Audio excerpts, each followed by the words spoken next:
Hi everybody, I thought I'd make a quick video to explain cognitive behavioural therapy, also known as CBT.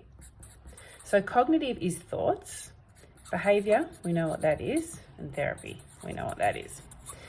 So CBT is one of the most evidence-based therapeutic techniques, and it's an incredible powerful technique. It has its limitations, as most therapeutic techniques do, but it's definitely a tool that I offer to all of my clients in the early stages of our therapy. And the theory of it goes like this.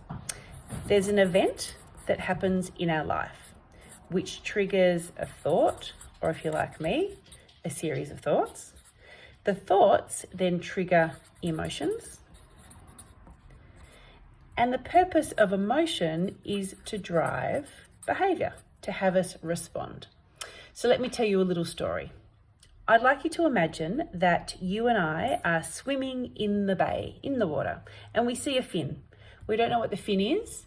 What is your first thought? I guarantee your first thought is shark. And that is because we all have a thing called a negativity bias. It's the way our brain is wired to predict and protect us from threats. So the thought is shark. What's the emotion going to be? How are you likely to feel? You're likely to experience fear, which is completely fine and completely natural. And what will you do? You will swim away or kick and scream and yell and all those other things. I'm swimming next to you and I happen to know that there was a pod of dolphins recently seen in the bay. So my first thought is dolphin. How am I likely to feel after I have this thought? I'm likely to feel joyful, curious, interested, and what will I do? I will swim towards. I want to see what's happening there. So what we can learn from cognitive behavioural therapy is that it is not the event themselves that contribute or that cause our behaviour or cause the way we respond. It is the way we perceive and therefore emotionally respond to the event. So that's why we all respond to things differently, because we all have different ways of thinking and different ways of seeing the world. So where do thoughts come from? They come from nature.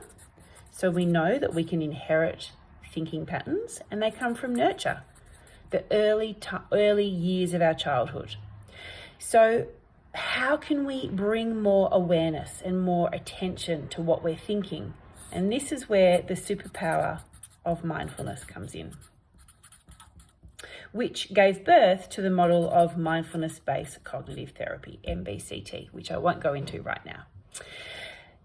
So this model is incredibly powerful, but we must have insight into our thoughts. The cool thing about this model is that we know through research that it works in reverse as well, that our behaviour can impact the way we feel. So even when, for example, we don't feel like going for a run or going for a swim, if we choose in line with our values just to engage in that behaviour, that will shift our emotions. I can't guarantee that's going to shift our thoughts. In my experience, thoughts just happen. It's just the way we get to deal with them. Of course, we can choose our mindset, but a tip is get to know your thoughts. That's the first step. So that's cognitive behavioural therapy in a nutshell, a super helpful tool and technique. And obviously attached to those, there's this particular theory. There's a whole lot of methodologies like relaxation skills and positive reframing, and the list goes on. I hope that's helpful. Take good care.